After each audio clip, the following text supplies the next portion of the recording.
Bangla news ক্রাফের সকল দর্শকদের নমস্কার। আমরা জানি যে 2019-2021 বঙ্গ বিজেপির যে উত্থান এবং সেই উত্থানের সময় কিন্তু সভাপতিত্বে ছিলেন দিলীপ ঘোষ, এবং দিলীপ ঘোষের সভাপতিত্বে তার যারা আরও নেতৃত্বাধীন যে যারা তার সঙ্গে ছিলেন এবং এই ইতিহাস তৈরি করেছেন বঙ্গ বিজেপিতে, যেখানে বিজেপি 2% 3% থেকে তার ভোট আস্তে আস্তে বাড়তে বাড়তে 77টা এমএলএ এবং 18টা এমপি পায়। শুধু তো দিলীপ ঘোষ নয়, তার তো সভাপতিত্ব ছিলই, তার নেতৃত্ব ছিল। তার সঙ্গে যারা একনিষ্ঠভাবে দিনের পর দিন সেই সময় বঙ্গ বিজেপিকে প্রথম শ্রেণীতে আনার জন্য পরিশ্রম করে মাঠে নেবে তারা সংগঠন তৈরি করেছেন, তেমনই একজন মানুষকে আমরা পেয়ে গেছি, রাজু ব্যানার্জি, যিনি কিনা অক্লান্ত পরিশ্রম করে আমরা দেখেছি 2019 এবং 2021-এ কিভাবে বঙ্গ বিজেপিকে প্রথম সারিতে এনে প্রধান বিরোধী দল হিসেবে প্রতিষ্ঠা করেছেন, এবং সেটা ইতিহাস হয়ে গেছে বঙ্গ বিজেপিতে। আমরা কথা বলবো রাজু ব্যানার্জি। রাজুদা নমস্কার। এই যেভাবে আপনারা লড়াই করেছেন, এটা তো একটা ঐতিহাসিক জয় ছিল, কারণ 2-3% যে ভোটটা ছিল ধরুন একদম 15 সালের আগে, সেখান থেকে বাড়তে বাড়তে বাড়তে বাড়তে 16তে দিলীপদা সভাপতিত্ব পান, সভাপতি হন, তারপরে আস্তে আস্তে সংগঠন তৈরি করা। আপনারা রীতিমতন অনেকেই ছিলেন সেই সময়, আপনিও ছিলেন, একদম দিলীপদার একদম ডান হাত, লেফট হ্যান্ড, রাইট হ্যান্ড, এভাবে কাজ করেছেন। কি বলবেন যে এইভাবে কাজ করার পর তারপরের ফলাফল আমরা জানি? আবার দিলীপদা কিছুটা হলেও একটু নীরবে ছিলেন, অন্তরালে ছিলেন, অবশ্যই বিজেপিতেই ছিলেন, কিন্তু ওইভাবে সক্রিয়ভাবে তাকে বিভিন্ন জায়গায় দেখা যায়নি। অমিত শাহজি বঙ্গে এলেন, তারপরে তার ডাক পড়লো এবং তিনি আবার মানে সেই আগের মতন করে আবার তিনি বেরোলেন এবং তিনি আবারও সক্রিয় হচ্ছেন। কি বলবেন? দেখুন, এটা কোনো বিচ্ছিন্ন ঘটনা নয়। এক হচ্ছে, আপনাকে একটু আমি রেকটিফিকেশান করে দেবো। বিজেপি 2-3% ভোট অনেক আগে পেত, তখন সিকদারের আমলেও আমরা 14% ভোট পেয়েছি, আবার সেটা কমে গেছিলো। এটা হয়, এটা সর্বভারতীয় ক্ষেত্রেও হয়েছে। এবার আমরা 2015 সাল থেকে 2016 সাল, সেখানে আমরা 11% ভোট, আর তারপর ধীরে ধীরে সেটা 19-এ গিয়ে 41% ভোটে আমরা পৌঁছেছিলাম। আর এখানে যেরকম দিলীপদার বিষয় ছিল, দেখুন এখানে নরেন্দ্র মোদীর বিষয় ছিল, আমার বিষয় ছিল, এরকম নয়। এটা পুরো একটা টিম ওয়ার্ক ছিল, মানে দিলীপ ঘোষ থেকে আরম্ভ করে একদম বুথ সভাপতি অবধি সবার মিলিত প্রচেষ্টায় কিন্তু আমরা এই জায়গায় পৌঁছেছিলাম, আর তাই জন্য আমরা সাফল্য পেয়েছিলাম। এখন বিষয় হচ্ছে দিলীপদা, আপনাদের যেটা প্রশ্ন যে দিলীপদা কি নিষ্ক্রিয় ছিল আবার সক্রিয় হচ্ছে, বিষয়টা এরকম নয়। এবং পার্টির লিডারশিপ চেঞ্জ হয়, কন্টিনিউয়াস প্রসেস এটা। আর লিডারশিপ চেঞ্জ হলে স্বাভাবিকভাবে যিনি সভাপতি হয় তার কাছে আমাদের কমান্ড থাকে, তিনি দলকে পরিচালনা করেন। সেইভাবে দিলীপদার পর সুকান্তদার পর শ্রমিকদা, তাই এই সভাপতিত্ব যখন যখন যেরাম বদল হয়েছে, তখন এই কমান্ডগুলো নেতৃত্ব বদল হয়েছে। নেতৃত্ব বদল হলে তার কমিটি বদল হয়, কমিটি নতুন গঠন হয়, সেইভাবে দলটা চলে। আর তাই মানে কি রাহুল এখন সক্রিয় নেই? এখন তথাগত দাও দেখবেন সক্রিয় আছে। যারা যারা বেঁচে আছেন সভাপতি, যারা প্রাক্তন ছিলেন বা যারা জেলাতে আছেন, তারাও সক্রিয়তা তারা বজায় রেখেছেন, তারা সক্রিয় আছেন। যার যেরকম ক্ষমতা অনুযায়ী দল যেরকম কাজ দেওয়ার সেটা দিচ্ছেন, তারা সেইভাবে করছে। এবং এই যে দিলীপদার একটা অ্যাক্টিভলি আরো ফিরে আসে, দেখুন সক্রিয় তো ছিলেন, অবশ্যই তিনি দলেই ছিলেন, তিনি তো দল থেকে কখনো বিচ্ছিন্ন হননি, এবং তিনি বিজেপি করছেন না সেটাও নয়, বিজেপিতেই ছিলেন, দলেই ছিলেন। কিন্তু বিষয়টা হচ্ছে, যেভাবে আমরা দিলীপ ঘোষকে দেখে এসেছি, তিনি কোথাও একটু এই যে আবার তার এইভাবে আবার প্রচুর কর্মসূচি করা, যাওয়া, আবার সংগঠনের কিছু দায়িত্ব নিয়ে তিনি সংগঠনে আবার মনোযোগ দেওয়া, সংগঠন তৈরি করা। কি বলছেন তাহলে, যে সাফল্যতা আপনাদের হাত ধরে, অবশ্যই দিলীপ ঘোষের সভাপতিত্বে, আমি প্রথমেই বলেছি, ওনার সভাপতিত্বে এবং আপনাদের নেতৃত্বে, আপনাদের পরিশ্রমে মিলিত যে সাফল্যটা বিজেপির এসেছিল আবার, এবং শ্রমিকদেরও আমরা জানি, শ্রমিকদাও কিছু নির্দেশ দিয়েছেন, যারা পুরনো কর্মী, যারা একটু বসে আছেন বা একটুখানি অফ হয়ে আছেন, আবার সবাই মিলে একত্রিত হাতে হাত দিয়ে মিলিতভাবে তাদেরকে আহ্বান জানিয়েছেন কাজ করতে হবে একসাথে। এই যে 26-এ এই যে মিলিত একটা যে গঠনটা করছেন, শ্রমিকদাও বলেছেন, দিলীপদা অলরেডি চলে এসছেন, আপনারাও অ্যাক্টিভ, রিতেশ তিওয়ারি তিনিও ছিলেন আগে, তিনিও আবার কামব্যাক করেছেন। এই যে পুরনো আবার একটা কামব্যাক করে এই যে 26-এ আবার ঝাঁপিয়ে পড়া, কি বলবেন? মানে 26-এ এবার, কারণ আগের বারেও ইস্পার 200 পার অনেক কিছুই আমরা শুনেছি, কিন্তু তার ফলাফল আমরা জানি। কি বলবেন এবারে 26-এ? না দেখুন, আমি প্রথমেই বললাম, রাজনীতি হচ্ছে টিম গেম, এটা কারোর একার খেলা নয়। টিম গেমে যত বেশি ভালো ভালো শক্তিশালী প্লেয়ার থাকবে, আপনি তত ভালো ফলাফল করবেন। আপনি ফুটবলে একা মেসিকে ছেড়ে দিন, আর অপোনেন্ট 11টা প্লেয়ার, যে কোনো টিম বলে বলে হারাবে। তাই মানে আমাদের তাহলে বলছেন 21-এর পর যে নির্বাচনটা হয়েছে সেই টিমটা ওইরকমই ছিল? 21-এর পর প্র্যাকটিক্যালি নির্বাচন হয়েছে তো 2024 সালে। হ্যাঁ, আর 24 সালে বিজেপির ফলাফল যে বিরাট কিছু খারাপ হয়েছে এরকম তো না নয়। মানে 18 থেকে 12 হয়েছে। হ্যাঁ, 18 থেকে আমরা 12 কমেছি নিশ্চিতভাবে। তা আমরা তো এবং জেতা প্রার্থী কিন্তু হেরেছে। না না, সেটা পলিটিক্সে রাজনীতিতে হতেই পারে। আপনি দেখুন না, আমরা তো দুটোয় পৌঁছে গেছিলাম সর্বভারতীয় ক্ষেত্রে, তারপর ওখান থেকে 180 আমরা সরকার করেছি, তারপরে কোথায় চলে গেছিলাম 303, এরকম চলে, আবার 240 এসছি, আবার চলে যাবো কোনোদিন 400 পার। তা রাজনীতি তো এটা। রাজনীতিতে সবসময় যে আপনি বিরাট সংখ্যায় আসন জিতে আপনি সরকারে আসবেন এরকম তো নয়। কখনো আপনার পতন হতে পারে, আবার সেই পতনটাকে যে দল ধীরে ধীরে ধীরে ধীরে তুলতে পারে, সেটাই তো প্রকৃত দল। আজকে বামফ্রন্টের অবস্থা দেখুন, যারা এত বছর ধরে শাসন ব্যবস্থায় ছিল, তারা মাজা তুলে দাঁড়াতেই পারছে না। বিজেপি তো এরকম নয়, বিজেপি সংগঠিত দল। আর পশ্চিমবাংলায় যে হারে দেখুন 2021 সালের পর সারা ভারতবর্ষের ইতিহাসে কোথাও পাবেন না যেভাবে বিজেপির কর্মীদের একের পর এক হত্যা করা হয়েছে, তাদের বাড়িঘর লুট করা হয়েছে, মা বোনদের ইজ্জত নিয়ে খেলা হয়েছে। তারপরেও বিজেপি আজকে মাথা তুলে পশ্চিমবাংলায় দাঁড়িয়ে আছে এবং 2026-এ জয়ের দোরগোড়ায় পৌঁছে গেছে। তাই জন্য আমি তো কর্মীদের সাধুবাদ জানাবো, ধন্যবাদ জানাবো বাংলার মানুষকে, যে আমাদের সাথে তারা যেভাবে এই লড়াইয়ে পাশে থেকেছে, তার জন্য আমরা বাংলার মানুষকে কুর্নিশ জানাচ্ছি। আগামী দিন বিজেপির দিন, তৃণমূলের বিসর্জন নিশ্চিত হচ্ছে। দাদা, অমিত শাহজি এসেছিলেন, তিনি কিছু দিক নির্দেশও দিয়েছেন কিভাবে কাজ করতে হবে, কিছু ইনস্ট্রাকশনও দিয়েছেন।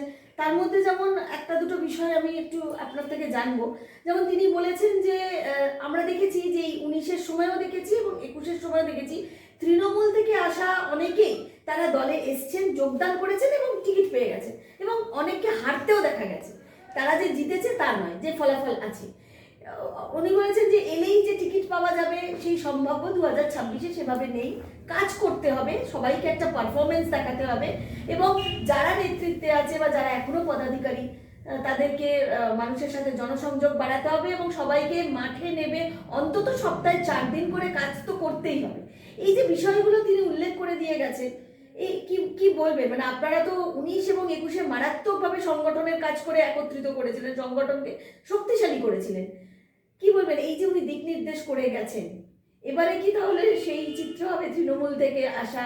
কারণ অনেকেই কিন্তু যোগদান করতে চেয়েছে, আমরা সম্প্রতি দেখেছিলাম রাজন্যার ঘটনা, মানে সেখানেও একটা জয়েন করার একদম পূর্ব মুহূর্তে ক্যান্সেল হয়ে যায়। কিভাবে দেখছেন বিষয়গুলো? দেখুন, পলিটিক্যাল স্ট্র্যাটেজি তো আর মিডিয়াতে আলোচনা করা যায় না, কিন্তু একটা বিষয় আপনাদেরকে মাথায় রাখতে হবে, অমিত শাহজি কিন্তু পলিটিক্যাল স্ট্র্যাটেজিস্ট।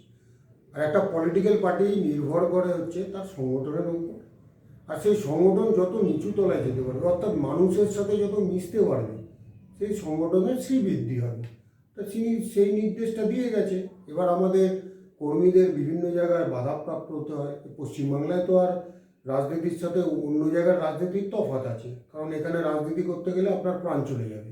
অন্য জায়গায় আপনি রাজনীতি করে বহাল তবিয়াতে থাকতে পারবেন, সেখানে বিরোধীরা বা শাসক পক্ষ যারা আছে তারা মিলেমিশে থাকে। কিন্তু এখানে যারা বিরোধী পক্ষ আছে তাদেরকে শত্রু বানিয়ে দেওয়া হয়। তাদের আপনি দেখুন একটার পর একটা মিথ্যা মামলা, আমাদের নামে কত মিথ্যা মামলা আছে, তাই নিচু তলায় এটা কী পরিস্থিতি হবে? অর্থাৎ ভয় ভীতির একটা বাতাবরণ সৃষ্টি করা। আর তাই জন্যেই অমিত শাহজি বলেছে যে আপনারা নিচু তলায় যারা আছেন তারা নিচু তলায় যান। নিচু তলায় যদি ওপরের তলার নেতৃত্বরা যায়, তাহলে কর্মীরা উৎসাহিত হবে, বুথ কর্মী উৎসাহিত হবে, বুথ কর্মী উৎসাহিত হলে তারা আবার মানুষের কাছে যাতায়াত বাড়াবে। তাই মানুষের সাথে সংযোগ যত বাড়বে দলের শ্রীবৃদ্ধি হবে। সেটাই তিনি টনিকটা দিয়ে গেছেন, আর সেটাই বিজেপি এখন করছে। মানে তাহলে তৃণমূল থেকে এসেই যে টিকিট পাওয়ার যে চিত্রটা আমরা দেখেছিলাম এবারে 2026-এ তার থেকে একটু অন্যরকম চিত্র। দেখুন, আমাদের পার্লামেন্টারি বোর্ড আছে, সেখানে কে টিকিট পাবে কে টিকিট পাবে না তার বিষয়ে তারা সিদ্ধান্ত নেয়।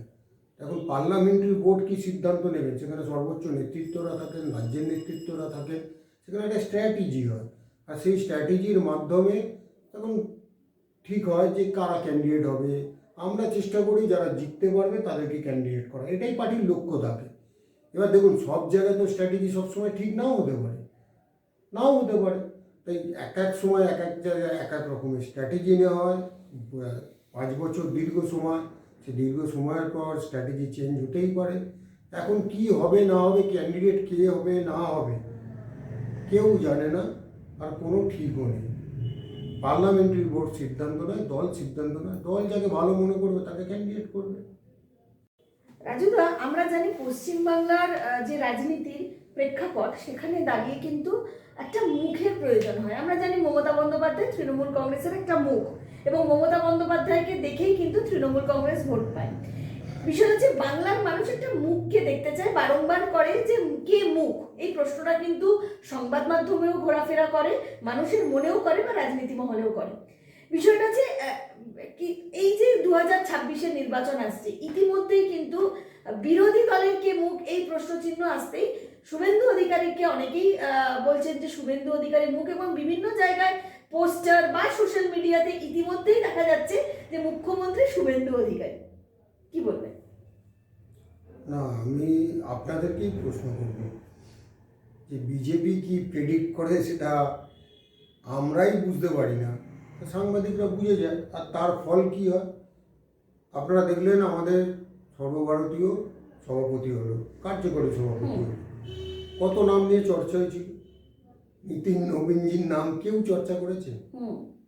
কেউ চর্চা করেননি, কিন্তু তিনি কার্যকরী সভাপতি হলেন।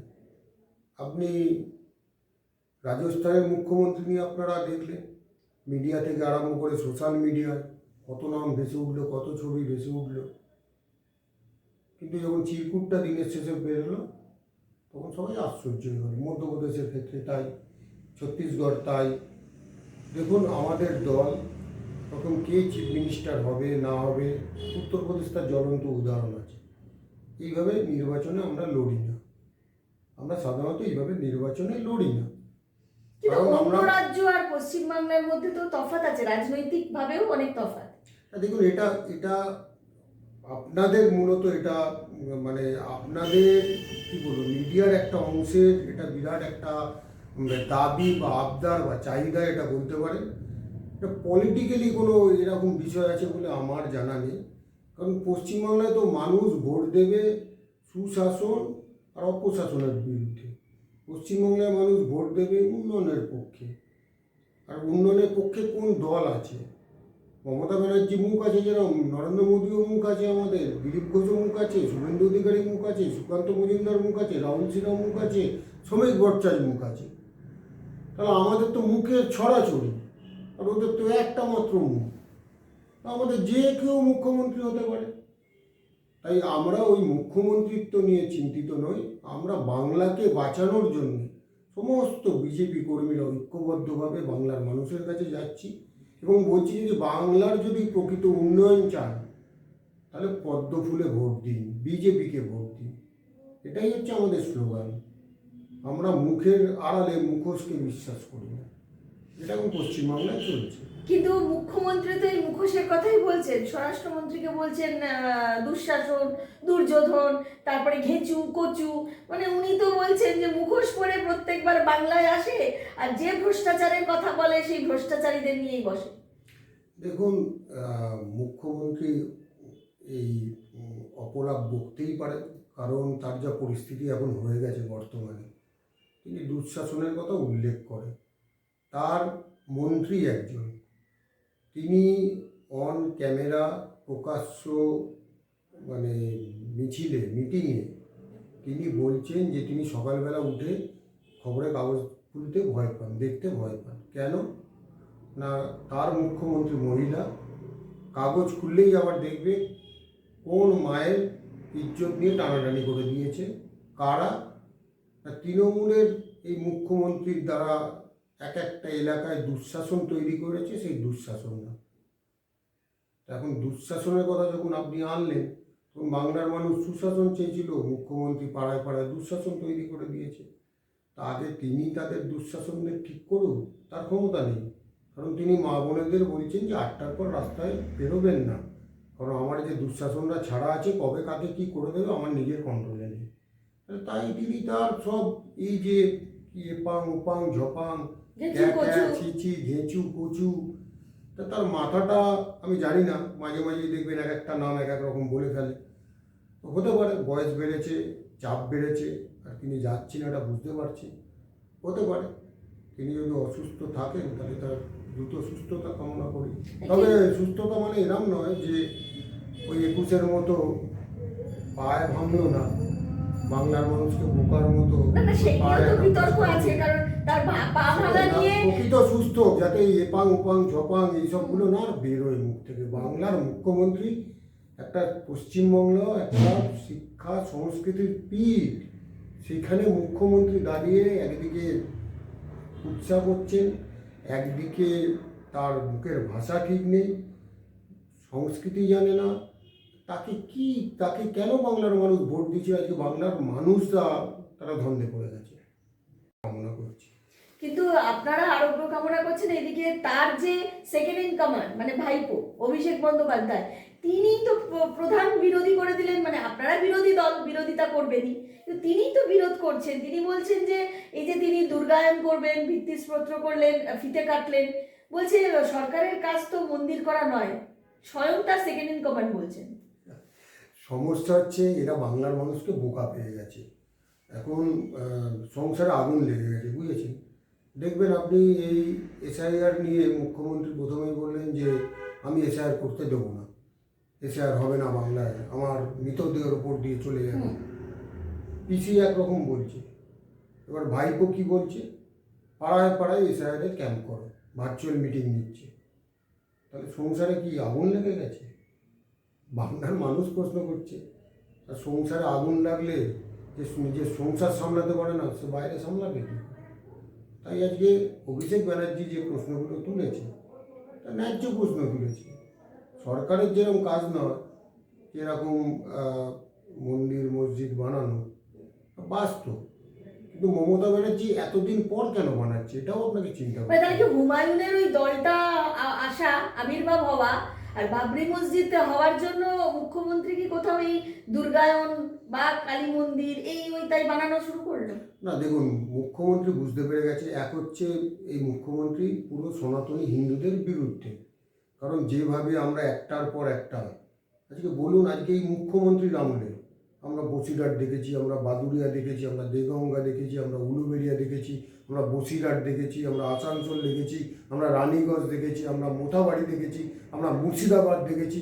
আমি একটার পর একটা জায়গা কী দেখেছি এই জায়গাগুলো? এই মুসলিমরা হিন্দুদেরকে নিধন করছে, খুন করছে, তাদের ঘর বাড়ি লুট করছে, আগুন জ্বালিয়ে দিচ্ছে, তাদের মা বোনেদের উপর অত্যাচার করছে এই মুসলিমরা। আর এই মুখ্যমন্ত্রী কী করেছে? হাত গুটিয়ে বসে থেকেছে। আজকে এইসব দিক থেকে সব মুখগুলো ঘোরানোর জন্য পশ্চিমবঙ্গকে আমরা যার জন্য বারবার বলছি, এই পশ্চিমবাংলা জ্বলছে, বাংলাদেশ থেকে শিক্ষা নিতে বলছি আমরা, এই পশ্চিমবাংলা জ্বলছে। আর এই যদি এরকম চলতে থাকে, মুখ্যমন্ত্রীর নেতৃত্বে একটা ষড়যন্ত্র চলছে এই পশ্চিম বাংলাকে পশ্চিম বাংলাদেশ করা। বাংলার মানুষ যদি জেগে ঘুমায়, তাহলে কিন্তু এই বাংলাদেশের মতো দুর্গতি নাচছে কপালে। তাই বাংলার মানুষকে, বাংলার যুব সমাজকে আমরা সচেতন করার জন্যে আমরা রাস্তায় নেমেছি, পথে নেমেছি, আপনাদের মাধ্যমে বলছি যে ওঠো, জাগো বাংলার যুব সমাজ, তাহলে বাংলায় পশ্চিম বাংলাকে বাঁচাতে পারবে না। এই যে কোথাও হুমায়ুনের যে দলটা এলো, এই মুর্শিদাবাদ, মালদা, ওখানে তো এমনি মুসলিম সম্প্রদায়ের সংখ্যা এমনি বেশি, সেখানে হিন্দু কিন্তু এখনই মাইনরিটিতে চলে গেছে। তো এই সব জায়গাগুলো যেভাবে আধিপত্য জমাতে শুরু করেছে, এই হুমায়ুন কবির হুঙ্কার দিচ্ছে, তাহলে মমতা বন্দ্যোপাধ্যায় কি বুঝে গেছেন যে মুসলিম ভোট, যে ভোট ব্যাংকটা নিয়ে উনি এত কিছু বলেন, দুধেল গাই লাথি খেতে হবে, কোথাও কি মনে করছেন যে তার ওই দুধেল গাইরা কোথাও মুখ ঘুরিয়ে নিচ্ছে তার থেকে, যার জন্য তিনি হিন্দুদের কাছে বিশ্বাস অর্জন করার জন্য ওই দুর্গা মন্দির এইগুলোতে মনোযোগ দিচ্ছেন? দেখুন, এগুলো দুটো ফ্যাক্টর আছে, ঠিক আছে? আপনাকে বুঝতে হবে রাজনীতিটা। আপনারা ভাবছেন হুমায়ুন কবির তৃণমূলের বাইরে চলে গেছে, গিয়ে এইসব করছে, একদম নয়। কারণ আপনি ভাবুন, তৃণমূল বলে যে বাঙালি বাঙালি বাঙালিকে অপমান করা হচ্ছে, বলে না বারবার? আপনি বলুন তো, একজন তৃণমূলের ছাত্র পরিষদের নেতা রবীন্দ্রনাথের ছবি পড়িয়ে দিচ্ছে, কী হয়েছে তার? আপনি পশ্চিমবঙ্গ আজকে 150 বছর বন্দে মাতরমের আমরা যে গান, সে 150 বছর পালন করছি। আজকে এই পশ্চিমবঙ্গ পবিত্র ভূমি, বঙ্কিমচন্দ্রের, রবীন্দ্রনাথের, নজরুলের পবিত্র ভূমি, আর সেখানে বাবরি মসজিদ হচ্ছে। যে বাবর আমার পূর্বপুরুষ হিন্দুদের কচুকাটা করেছিল, এই ভারতবর্ষের দখল নিয়ে নিয়েছিল, তার নামে মসজিদ করছে, আর তাকে পাহারা দিচ্ছে কে? পুরো রাজ্য সরকারের পুলিশ। আপনি এটা দেখে বুঝতে পারছেন না? দুই, যে মমতা ব্যানার্জি ভয় পাচ্ছে কিনা। ডেফিনেটলি মুসলিম ভোট কেন মমতা ব্যানার্জিকে আর মুসলিমরা বিশ্বাস করবে? আপনি একটা একটা করে ঘটনা যদি দেখতে পারেন, তাহলে আপনি লক্ষ্য করুন। আপনি বলুন যে পশ্চিমবঙ্গে সব থেকে বেশি খুন হয়েছে কারা? মুসলিমরা। এবং কোন মুসলিমরা? তৃণমূলের মুসলিমরা। খুন করেছে কে? তৃণমূলের মুসলিম গুন্ডারা। পশ্চিমবঙ্গের মুসলিমরা কি পেয়েছে? চাকরি বাকরি কিচ্ছু পেয়েছে? তাদেরকে মমতা ব্যানার্জি ক্রিমিনাল করে দিয়েছে। জেলে দেখুন, সব জেলে গিয়ে দেখবেন মুসলিমরা রয়েছে, এক একটা ক্রিমিনাল বানিয়ে দিয়েছে। কোথায় তারা ডাক্তার হবে, ইঞ্জিনিয়ার হবে, বড় বড় লয়ার হবে। মমতা ব্যানার্জি কিচ্ছু করেনি, শুধু ভোটের রাজনীতি করার জন্য আজকে এই চক্রান্ত করেছে। আর মুসলিমরা এটা বুঝতে পারছে। কিন্তু হুমায়ুনকে দিয়ে কি মুসলিমরা বিশ্বাস করে ভোট কাটানো যাবে? মানে এটাও কি সম্ভব? কারণ হুমায়ুনের যে ব্যাকগ্রাউন্ড বা যা রাজনীতির যা পরিসর, সেটা তো আপনারাও জানেন। না দেখুন, আমি আবার আপনাকে বললাম যে মুসলিম ভোটকে, বা অনেকেই, আমি একটু ইনক্লুড করে দিই, রাজনৈতিক মহলে অনেকেই আবার বলছে, যেমন কেউ বলছে তৃণমূলের বিটি হিসাবে হয়তো হুমায়ুন বেরিয়ে কাজ করছে, কেউ কেউ বলছে একদম সরাসরি কোট আনকোট শুভেন্দু অধিকারীর ব্যাকআপ আছে। মানে একদম নাম করেই আমি বললাম, এটা রাজনৈতিক মহলের বিভিন্ন জল্পনা। আপনি কি বলবেন আর রাজনৈতিক বিশ্লেষক হিসাবে? দেখুন, আপনাকে আগে বুঝতে হবে, আপনি আমাকে শেষ করতে দিলেন না। আপনি এর আগে বহরমপুরে একটা নির্বাচন হয়েছিল, সেখানে কে জিতে এসেছিল? কংগ্রেসের ক্যান্ডিডেট জিতেছিল। মুসলিম বহুল এরিয়ায় তৃণমূল কংগ্রেস হারলো উপনির্বাচনে। আপনারা ভাবুন, মমতা ব্যানার্জি অশনি সংকেত দেখছিল, আর তাই তিনি প্ল্যানিং করছিল একটা, যে কীভাবে মুসলিমদের, যারা এরকম কংগ্রেসে চলে যাচ্ছে, যারা সিপিএমে চলে যাচ্ছে, তাদেরকে কীভাবে অন্তত বিজেপির দিকে না যায় এটাকে আটকানোর জন্য। কারণ বিজেপিকে তো বহু রাজ্যে ভোট, বিহারে ভোট হয়েছে, বিজেপিতে মুসলিমরা ভোট দিয়েছে, উত্তরপ্রদেশে ভোট হয়, মুসলিমরা ভোট দেয়। আর এখানেও যদি আবার সেই মুসলিম ভোটগুলো বিজেপিতে চলে আসে, তার জন্য এরকম একটা ফাঁদ পেতে দিয়েছে যে মুসলিম ভোট যাতে অন্তত বিজেপিতে না যায়, যা কয়েক পার্সেন্ট ভোট যাতে এই হুমায়ুন কবিরের দলে পড়ে। তাহলে দেখুন আসলে সমস্যা কী হচ্ছে। সমস্যা হচ্ছে হুমায়ুন কবির, যেখানে হিন্দু মুসলিমের লড়াই আছে আর কি, তথাকথিত আর কি। আমরা যদিও কোনো হিন্দু মুসলিম নিয়ে পলিটিক্স করি না, আমরা করতে চাইও না, কিন্তু যারা এইসব নিয়ে বিশ্লেষণ করে তারা বলেন যে এত সিট হিন্দু, এত পার্সেন্টের মুসলিম এইসব কবজায় আছে। আমরা এসব বিশ্বাস করি না, কারণ আমরা বহু জায়গায়, আমাদের এই দমদম এখানে তো প্রচুর মুসলিম আছে, তপন সিকদার এখানে দুবার জিতেছে। তো এইগুলো রাজনীতিতে এরকম একটা রটানোর বিষয় থাকে। আর এখানে মমতা ব্যানার্জি যে খেলাটা খেলতে চাইছেন, উনি ভাবছেন যে বোধহয় যে হিন্দুদের উপর যে অত্যাচার নেমে এসছে তার আমলে, বিশেষ করে একদিকে হিন্দুদের উপর অত্যাচার, একদিকে অনুপ্রবেশকারী, অর্থাৎ যারা মুসলিম, যারা রোহিঙ্গা, যারা অনুপ্রবেশকারী আছেন। রাজুদা, আপনি যেহেতু অনেক পুরোনো দিনে বিজেপির সাথে কাজ করেছেন, আপনি নিজে হাতে করে সংগঠন তৈরি করেছেন, সেখান থেকে দাঁড়িয়ে সরাসরি প্রশ্ন করছি, একদম অন ক্যামেরা সরাসরি আপনাকে প্রশ্ন। এই বঙ্গ বিজেপির মধ্যে কিন্তু নানা রকম, এই লাস্ট 2-3 বছর যদি দেখি, কারণ আত্মসমালোচনা তো একটু করতেই হয়, সেখান থেকে দাঁড়িয়ে প্রচুর মানে অভিযোগ সামনে এসছে, একটা দলের মধ্যে বিভাজনও কিছু কিছু দেখা গেছে। অনেক অভিযোগ দল থেকেও এসছে যে পুরনো যারা কর্মী তারা বসে আছে, তারা কাজ করতে চাইছে না, একটা বিভাজনের বিষয় বা একটা লবি। সব থেকে বড় কথা এই লবি শব্দটা উঠে এসছে যে বিজেপির মধ্যে অনেকগুলো লবি, যেটা আপনাদের সময় ছিল না, ওই প্রকটভাবে ছিল না বা আগেও ছিল না। আমার বক্তব্য এই যে একটা বিভাজন, এই চিত্রও কিন্তু সম্প্রতি ন্যাশনাল লাইব্রেরিতেও দেখা গেল। আপনি কিভাবে ব্যাখ্যা করবেন জানি না, আমি বিভাজন হিসাবেই বললাম, হয়তো ভুলও বলতে পারি। বিষয়টা হচ্ছে শুভেন্দু অধিকারী, যিনি আমাদের রাজ্যের দলনেতা, অবশ্যই তিনি একটা ভালো মুখ, তিনি তীক্ষ্ণ রাজনীতিবিদ, বহুদিন ধরে রাজনীতি করছেন। তিনি যেভাবে মঞ্চে উঠে বললেন যে আমি বিভিন্ন পদ ছেড়ে বিজেপিতে এসেছি, একাধিক পদে তিনি তৃণমূলে থাকাকালীন মমতা বন্দ্যোপাধ্যায়ের আশীর্বাদে তিনি অনেকগুলো পদে ছিলেন, মন্ত্রিত্বে ছিলেন, সব ছেড়ে তিনি বিজেপিতে এসেছেন। ঠিক সেই সময় আমাদের মানে বিজেপি দলের যিনি সভাপতি, যিনি দায়িত্বে আছেন, তিনিও তাকে বললেন যে তিনি কিন্তু এখন বিজেপিতে সম্পৃক্ত, কি ছেড়ে এসছে সেটা অতীত হয়ে গেছে। এই যে এবং কোনো মঞ্চে দাঁড়িয়ে তিনি যেন এই ধরনের কথা আর বা না বলেন, মানে সামনে আর না বলেন কখনো। এই যে একটা ঘটনা সামনে আসছে, কিভাবে দেখছেন? মানে এখানে কি একটা বিজেপির বিভাজন সামনে আসছে? দেখুন, আমাদের দলের রাজ্য সভাপতি যে কথাটা বলে দেয় সেটাই শেষ কথা হয়, আর রাজ্য সভাপতি যে কথাটা বলেছেন আমার কাছে সেটাই শেষ কথা। এবং আপনারা কিভাবে দেখছেন এবং এটা আপনাদের বিষয়, আর বাকি যারা কি দেখছে তাদের বিষয়। আমরা তো রাজ্য সভাপতি যেটা বলেছে সেইভাবেই দেখছি। কি বলবেন, 2026-এ এখন তো পুরনো সৈনিকরাও মাঠে নেমে গেছে এবং তৃণমূলও রীতিমতন অভিষেক বন্দ্যোপাধ্যায় সভা করতে শুরু করে দিয়েছে বিভিন্ন জায়গায়, মমতা বন্দ্যোপাধ্যায় সভা করতে শুরু করে দিয়েছে। এবং এসআইআর, যেটা সব থেকে বড়, যেখানে বিজেপিও বলছে যে এসআইআর একটা বড় এই ভোটের সময় একটা বড় চিত্র ধারণ করবে, যেখানে তৃণমূল কংগ্রেসেরও প্রচুর ভুয়ো ভোটার আছে, আমরা দেখেছি বাদ যাচ্ছে যে নামগুলো, সেই একটা ভোট ব্যাংকে তৃণমূলেও কোপ পড়বে। কি বলবেন? দেখুন, প্রথমেই বলবো যে গতকাল অভিষেক বন্দ্যোপাধ্যায় তিনি 3জন ভূতকে নাকি হাঁটিয়েছেন। তাহলে আমার তার কাছে প্রশ্ন থাকবে যে এর আগের যে নির্বাচনগুলো হয়েছে, একজন ভদ্রমহিলা তৃণমূল এজেন্টকে গিয়ে বলছে, এই 24-এর ইলেকশানে, 21-এর ইলেকশানে, বহু জায়গায় এরকম আমাদের কাছে এসছে অভিযোগ যে ভদ্রমহিলা যে বুথে বসে আছে তৃণমূলের এজেন্ট, তাকে আবার কাকিমা বলে। বলছে, বাবু তোর কাকা যে ভোট দিতে এলো, তা আমাকে একবার ডাকতে পারলি না? আমি তো 10 বছর ধরে তিনি মারা যাওয়ার পর রোজ জব করছি, আমাকে একবার দেখা দাও। সে একবারও দেখা দিল না, আর তোর এখানে এসে তিনি ভোট দিয়ে দিল আর আমাকে ডেকে পাঠালি না। তাহলে অভিষেক ব্যানার্জি সেই ভোটগুলোকেও হাঁটাক না, যারা তৃণমূল হয়ে গিয়ে ভোটগুলো দিয়েছে, ফলস ভোটগুলো করেছে, সেই ডেড ভোটারগুলোকেও হাঁটাক, যারা গিয়ে তৃণমূলকে ভোট দিয়ে জিতিয়েছে। সেটা পিছিয়ে থাকবে কেন? মিথ্যাচার করছে। দেখুন, এসআইআর যে প্রসেস একটা, এটা এক হচ্ছে বিজেপির কোনো হাত নেই এখানে, এ হচ্ছে তো নির্বাচন কমিশন করছে। নির্বাচন কমিশন তো বিজেপির কথাই চলে, তৃণমূল তো বলেইছে।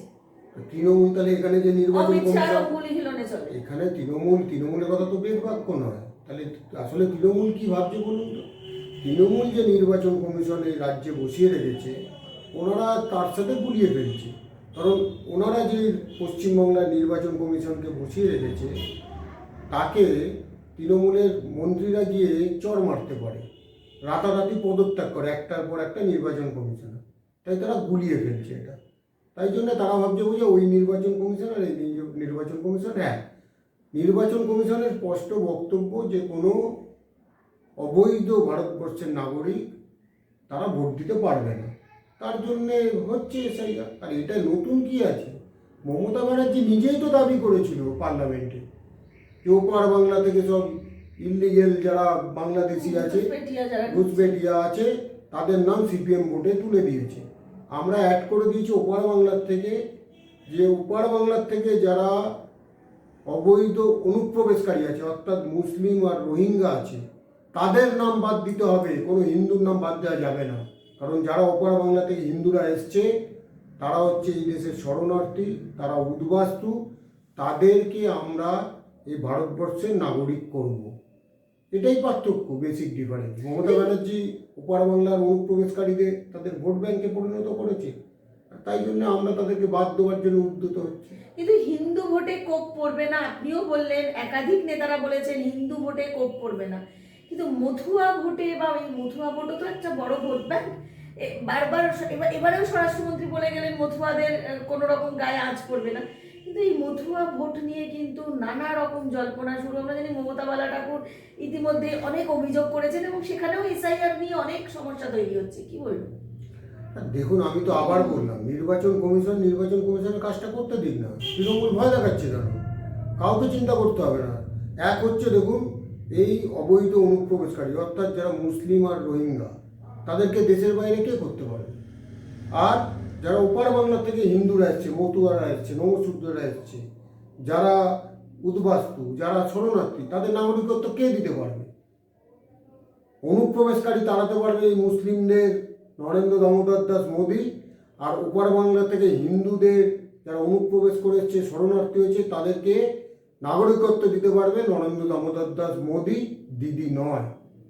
এটা বাংলার মানুষ বুঝে গেছে, আর তাই উনি ভয় পাচ্ছে, তাই উনি লাফিয়ে বেড়াচ্ছে। করতে দিন না এসআইআর প্রচেষ্টা ঠিকঠাক করে। গন্ডুল করার চেষ্টা করছেন কেন? বাংলার মানুষ তো চায় যে ভারতবর্ষের নাগরিক তারা ভোট দেবে, বাংলার নাগরিক, ভারতের নাগরিক তারা ভোট দেবে ভারতবর্ষে। স্বচ্ছ ভোটার লিস্ট হবে, এটাই তো বাংলার মানুষের চাহিদা, বিজেপির চাহিদা। উনি বাধা দিচ্ছেন কেন? রাজুদা, এই যে বাংলাদেশে যে ঘটনা সেটা নিয়েও কিন্তু বারবার তৃণমূল কংগ্রেস বলছে যে কেন কেন্দ্রীয় সরকার কোনো রকম পদক্ষেপ নিচ্ছে না, এবং একটা খুব ভয়ঙ্কর কথা বলছে যে এই যে বিএসএফ তো যেহেতু কেন্দ্র সরকারের হাতে, মানে হোম মিনিস্টারের হাতে, তাহলে বিএসএফ কেন সেই জায়গাটা ধরতে পারছে না? বিএসএফ এর উপরে বারবার কেন্দ্র সরকারকে আক্রমণ করছে, এবং কেন চুপ কেন্দ্র সরকার? বলুন। হ্যাঁ, এখানে দুটো বিষয় আছে। এক হচ্ছে বিএসএফ এর বিষয়, যেটা অমিত শাহজি পরিষ্কার বলে দিয়েছে। এক তো জমি পাওয়া যাচ্ছে না এখানে ফেন্সিংয়ের জন্য। দুই হচ্ছে যে অবৈধ অনুপ্রবেশকারী ঢুকছে, অর্থাৎ মুসলিমরা, রোহিঙ্গারা, তারা এসে কীভাবে ভোটার কার্ড করে নিচ্ছে পশ্চিমবাংলায়। আর তার প্রতিফলন কি হচ্ছে বলুন তো? এই বাংলার বুকে দেখুন। আপনারা ভুলে যান, আপনাদের মনে করাতে হয়। খাগড়াগড়ের কথা মনে আছে? সেখানে একটা বিস্ফোরণ হলো, RDX পাওয়া গেল, মমতা ব্যানার্জি বলে গ্যাস সিলিন্ডার বাস করেছে। কারা ছিল তারা? বাংলাদেশের জেএমবি জঙ্গি গোষ্ঠী। আজকে কোথাও ভারতবর্ষের কোথাও একটা আতঙ্কবাদী হামলা হোক, কাদেরকে পাওয়া যাচ্ছে? কোথায় লিঙ্ক পাওয়া যাচ্ছে? তার ফোনটা পাওয়া যাচ্ছে, সিম কার্ড কোথায়? হয় বসিরহাট থেকে, নয় বনগা থেকে, নয় কুচবিহারের বর্ডার থেকে, এই বাংলার থেকে। আজকে হায়দ্রাবাদে, আজকে ব্যাঙ্গালোরে কিছুদিন আগে একটা আতঙ্কবাদী হামলা হলো, সেই ছেলেটা এখানে আমাদের পশ্চিমবঙ্গে ভাড়া থাকতো। তাই এটা তো টেররিস্টদের সেফ প্যাসেজ হয়ে গেছে। আজকে বড় বড় কথা বলছি, এখানে এসেই ভোটার লিস্টে নাম উঠে যাচ্ছে, রেশন কার্ড হয়ে যাচ্ছে, আধার কার্ড হয়ে যাচ্ছে, আর করছে তো এই রাজ্য সরকার। আর তারা বড় বড় কথা বলছে, আর বাংলাদেশ নিয়ে তাদের চিন্তা করতে হবে না। দেখুন, ভারতবর্ষ সহনশীল রাষ্ট্র, বাংলাদেশ একটা ছোট্ট রাষ্ট্র, ভারতবর্ষ স্বাধীন করে দিয়েছিল। আমরা তো ফারাক্কার গেটটা খুলে দিলেই আজকে বাংলাদেশ ভেসে যাবে, কিচ্ছু করতে হবে না। কোনো আর্মি, কোনো মিলিটারি, কোনো ফাইটার প্লেন, জেট লাগবে না, কোনো ড্রোন লাগবে না। তা আমরা সহনশীল রাষ্ট্র, তার মানে এই নয় যে আমরা মানে দুর্বল আছি। কিন্তু বাংলাদেশ তো দুর্বলই ভাবছে। এই ঘটনার পরে, দীপু দাসের ঘটনার পরেও কিন্তু বাংলাদেশ থেকে বিভিন্ন ভিডিও বার্তা দিয়ে, ভিডিও মাধ্যমে বলা হচ্ছে যে আমাদের চরম শত্রু এবং প্রধান শত্রু ভারতবর্ষ। এবং তার কিছুদিন আগেই কিন্তু প্রধানমন্ত্রী পাঠাচ্ছেন পেঁয়াজ, যে পেঁয়াজ আমরা না দিলে, মানে ভারতবর্ষ পেঁয়াজ না দিলে তারা খেতে পারবে না, আর তাকেই বলছে প্রধান শত্রু। ভিডিও বার্তা করে পাঠাচ্ছে, কেন্দ্র সরকারের কাছে বার্তা পাঠাচ্ছে। তাহলে কি কেন্দ্র সরকারের এখনো চুপ করে থাকা উচিত? রাজনীতিটা তো এখানেই, আপনারা বুঝতে পারছেন না। বাংলাদেশ থেকে উস্কানি দেওয়া হচ্ছে, আর এখান থেকে তৃণমূল কংগ্রেস উস্কানি দিচ্ছে। আর এই উস্কানির ফলটা কি হবে? এই উস্কানির ফলে যদি এখানে কোনো কিছু একটা রিয়াকশান হয়, সেই রিয়াকশানটা তো গিয়ে ওই বাংলাদেশে পড়বে। ওখানকার যে মাইনরিটি রয়েছে, হিন্দুরা রয়েছে, তাদের উপর আসবে অ্যাকশানটা। তৃণমূল কংগ্রেসের কি এসে যাবে? এই ভারতবর্ষে যারা চালাচ্ছে তাদের যথেষ্ট বুদ্ধি আছে, বিবেচনা আছে। আর তাই জন্যে বারবার বলা হচ্ছে যে এটা কূটনৈতিকভাবে এটাকে সলভ করা হবে। তৃণমূল কংগ্রেসকে চিন্তা করতে হবে না, তারা খালি উস্কানি দিচ্ছে, দিয়ে কীভাবে একটা রায়ব লেগে যায় এই প্রচেষ্টা। ওপার বাংলায় যে আমাদের হিন্দু ভাই বোনেরা রয়েছে, তাদেরকে আমরা মারার রাস্তা করে দেবো? আমাদের কতক্ষণ লাগবে বাংলাদেশ আক্রমণ করতে? গুড়িয়ে দিতে কতক্ষণ লাগবে? ভারতের কাজ এটা নয়। ভারত এই শিক্ষা দেয়নি ভারতের এই সংস্কৃতি নয়। তাই যারা এটা বোঝে না, যারা এখানে এই পরিবেশকে উত্তপ্ত করতে চায়, যারা এর থেকে রাজনৈতিক ফয়দা নিতে চায়, তারা মাত্র খালি শুধুমাত্র উস্কানির কথা বলবে। তাই তাদের থেকে আমাদের জ্ঞান নেওয়ার প্রয়োজন নেই। অসংখ্য ধন্যবাদ রাজুদা। রাজুদা, একদিকে যেরকম এসআইআর নিয়ে তৃণমূল কংগ্রেস বলছে যে বিজেপির অঙ্গুলি হিলনে নাকি ইলেকশন কমিশন চলে, ইলেকশন কমিশন বিজেপির হাতের মুঠোয়, কিন্তু দেখা যাচ্ছে অভিষেক বন্দ্যোপাধ্যায় জ্ঞানেশ কুমারের কাছে যাচ্ছেন, ক্লোজ ডোর বৈঠক করছেন, কিন্তু জ্ঞানেশ কুমার আঙুল দেখাচ্ছেন। এই যে ঘটনা, একটা ফিল্মি স্টাইলে ঘটনা ঘটছে, মানে কে কার অঙ্গুলি হিলনে চলছে পুরোটাই তো গুলিয়ে যাচ্ছে, কি বলবেন? দেখুন, একটা মিথ্যা প্রচারের সব সীমা আছে। এবার ঘরের ভেতর কে হয়েছে না আমি জানি না, আপনি জানেন। এবার ঘরের ভেতরে তো এরকম কোনো ঘটনা হয়েছে কিনা আমরা জানি না, যে হয়তো ঘর বন্ধ করে অভিষেক বন্দ্যোপাধ্যায়কে আপাদমস্তক জ্ঞানেশ কুমার তথ্য প্রমাণ দিয়ে তাকে একটার পর একটা, যে তৃণমূল কংগ্রেস যেভাবে ভোটে জিতে এসছে, ভোট চুরি করেছে, ওপার বাংলার রোহিঙ্গা মুসলিমদের নাগরিকত্ব দিয়েছে, তার প্রমাণ দিয়ে তাকে সর্বস্ব খুলে ছেড়ে দিয়েছে। এটা বলতে পারে কে? যারা ঘরের ভেতর ছিল তারাই জানে। উনি এসে এখন বুক ফুলিয়ে এখন বড় বড় কথা বলবেন, আর সেটা বাংলার মানুষ বিশ্বাস করে নেবে। আমার তো এটা মনে হয় না। বাংলার মানুষ অত বোকা বলে আমার মনে হয় না। যা বোকা বানানো এই বছরের বানিয়ে দিয়েছে, বাংলার মানুষ ওপর ঘুরে দাঁড়াচ্ছে। 26-এর নির্বাচনে কি বলবেন? মানে আপনাদের তো নির্বাচনে এগোনোর একটা অভিজ্ঞতা আছেই, সেই জায়গায় দাঁড়িয়ে 2026 এই যে ইলেকশনে একদম দিক নির্ণয় করে দিয়ে গেছে, 200, কি বলবেন, শুভেন্দু অধিকারী 220 বলেছেন, অমিত শাহ 200, কি বলবেন আপনার অভিজ্ঞতায় একদম শেষ? এবং দর্শকদেরকে একদম সরাসরি জানান বাংলার মানুষের কাছে বিজেপির তরফ থেকে কি আবেদন? দেখুন, প্রথম কথা হচ্ছে 2026 সালের নির্বাচন তৃণমূলের সাথে বিজেপির নির্বাচন নয়, লড়াই নয়। 2026 সালের নির্বাচন তৃণমূলের সাথে বাংলার মানুষের নির্বাচন। কেন বলছি এই কথা? আপনি আরজিকরের সেই রাজজগর ঘটনা দেখেছেন। ওখানে কারা বেরিয়েছিল? ওখানে যে শুধু বিজেপি, সিপিএম, কংগ্রেস, তাদের মা বোনেরা বেরিয়েছিল, তাদের ছেলেরা বেরিয়েছিল, এরকম নয়। সেখানে তৃণমূলের বহু নেতা মন্ত্রীর মায়েরা, বউয়েরা, তারা বেরিয়েছিল, মেয়েরা, তারা রাস্তায় নেমে গেছিল প্রতিবাদ করতে। আর বাংলার মানুষ সেদিন তাদের ক্ষমতা দেখিয়েছিল। একইভাবে আপনি পশ্চিমবাংলায় যে লড়াই হচ্ছে, অর্থাৎ একদিকে কি হচ্ছে, সুশিক্ষা দেবে বলেছিল, কুশিক্ষায় পড়ে গেছে, সুস্বাস্থ্য দেবে বলেছিল, অস্বাস্থ্যকর পরিবেশ। আপনি দেখুন, এখানে বলেছিল যে কর্মসংস্থান, মানে বেকারদের পাড়ায় পাড়ায় হাতে হাতে কাজ দেবে বলেছিল, পাড়ায় পাড়ায় তোলাবাজ করে দিয়েছে। কর্মসংস্থান বলছেন তো, মেয়েদেরকে ছেলেদেরকে হাতে 1000 টাকা নিয়ে রেল স্টেশনে নালে বাস স্ট্যান্ডে দাঁড়াতে বলছে, ছোট ছোট ব্যবসা করবে।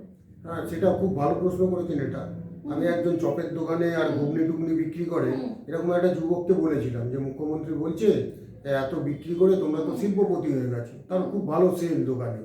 সে আমাকে উত্তর দিল, দেখুন দাদা, আমি তো টিভিতে বা ভাষণ দিতে পারবো না, আপনি আমার হয়ে বলে দেবেন মুখ্যমন্ত্রীর বাড়িতেও একজন বেকার যুবক আছে, তাকে এমপি এমএলএ মন্ত্রী না বানিয়ে আপনি তাকেই চপের দোকান খুলে দিন, সেও শিল্পপতি হয়ে যাবে।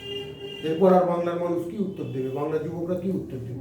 তাই আমি বাংলার যে জ্বলন্ত ইস্যু, খাদ্য ব্যবস্থার দুরবস্থা, প্রত্যেক জায়গায় দুর্নীতিতে ভরে গেছে। গণতন্ত্রের নাম বলেছিল, গণতন্ত্র এসছে, সুশাসন বলে দুঃশাসন তৈরি করেছে, অপশাসন দিচ্ছে।